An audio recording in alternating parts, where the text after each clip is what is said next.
lakefront luxury. Our thanks to Neil Harris for a very enjoyable show and tell session this evening. Thank you. Nice to see you, sir. The next time you're enjoying the comedy at Second City, listening to jazz at Pops for Champagne, or unwinding in the lounge at the Four Seasons, you're hearing the handiwork of Tim Dietlin. He's in the background.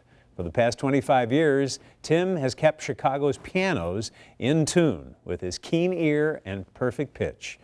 And after losing his eyesight over the course of his lifetime, Dietlin's sound insight is more valuable to him than ever.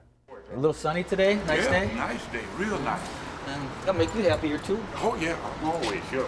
All right, man. Always good to see you, Tim. All right, man, I'll see you later. All right. See you tomorrow morning for sure. Okay, have a good day now. As a blind man in the big city, Tim Dietlin pays close attention to what he hears.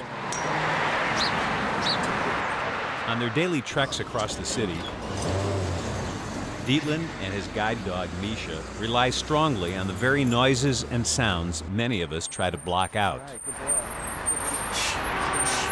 All right.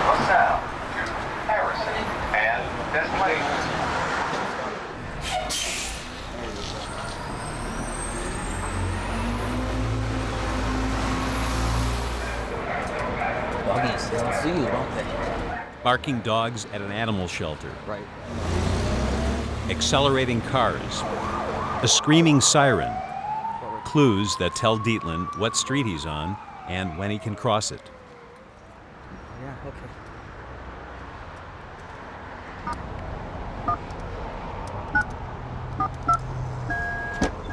His careful attention to the nuance of sound doesn't just help Dietlin get to work. It defines his work. Because of blindness, I use my other senses more. Are they better than your senses? No, but I'm just more aware of them, so that obviously sound is very important to me.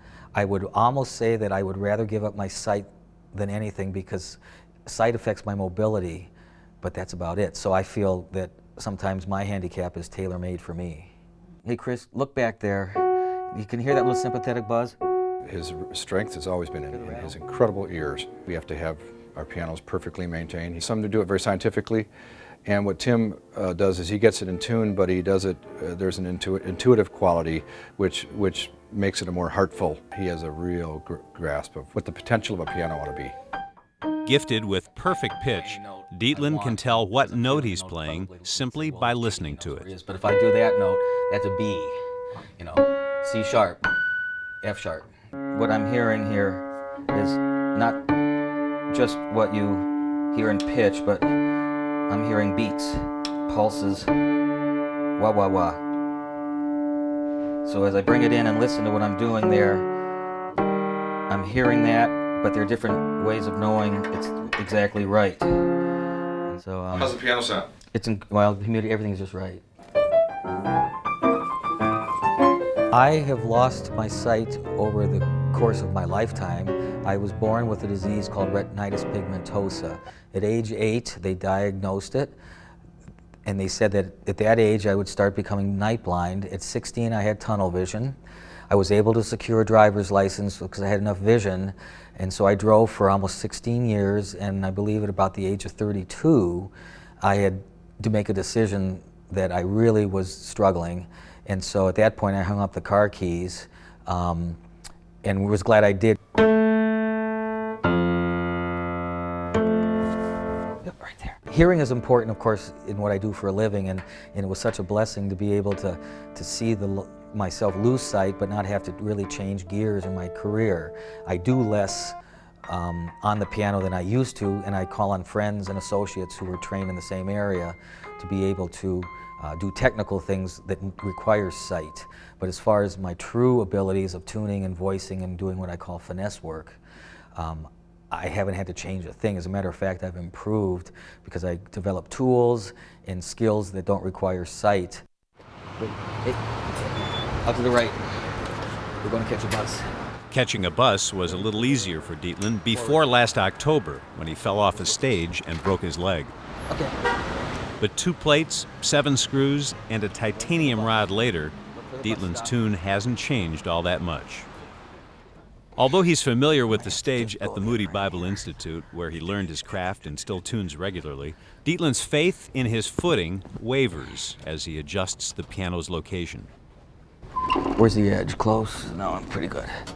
Okay. Now, it's not a good idea to not see what you're doing on the edge of a stage, but I think I'm doing good. I've never shoved a 9-foot piano off a stage yet.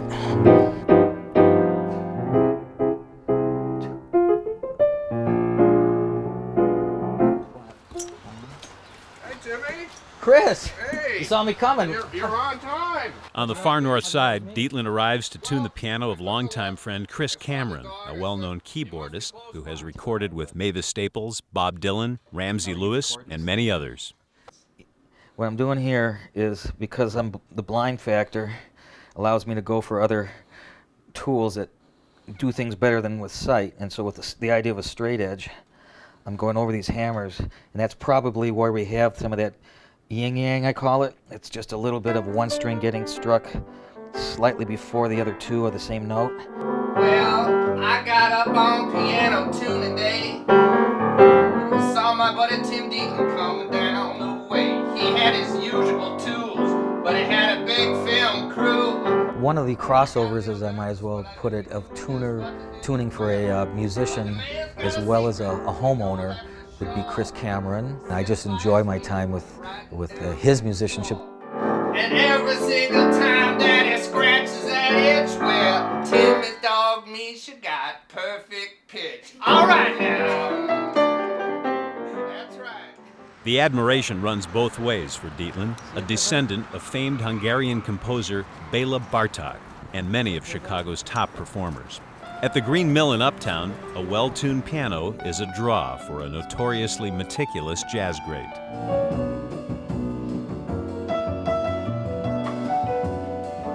She has a very good listening ear. She's a challenge because she's so good at it. And I've always enjoyed thinking that I can make her happy in tuning. So it's ready for tonight. Yep, I'm happy.